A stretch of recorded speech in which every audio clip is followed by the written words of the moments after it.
મિત્રો આપણે જો અત્યારે ને આજે સવારે જ સુરતથી ઉતર્યા છીએ ગામડે અને આવીને તરત પહેલાં આપણે કીધું વાડી આંટો મારવી, કેમ કે કામ શું હોય ગામડે આવીને ફંક્શન છે એ બધા ફંક્શન ચાલતું રહે ને નવરા હોય એટલે કીધું ચણા વાવ્યા છે તો લાવો આંટો મારી એવી તો બાકી ગયા છે ને મસ્ત લીલા લીલા ચણા આવી ગયા છે, એક નંબર થઈ ગયા. જો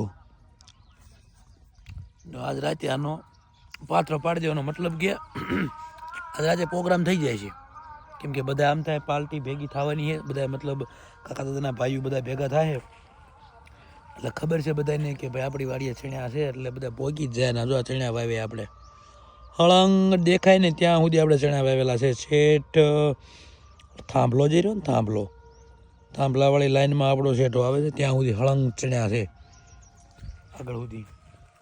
કાંઈ નહીં, ચાલો તારે મળીએ.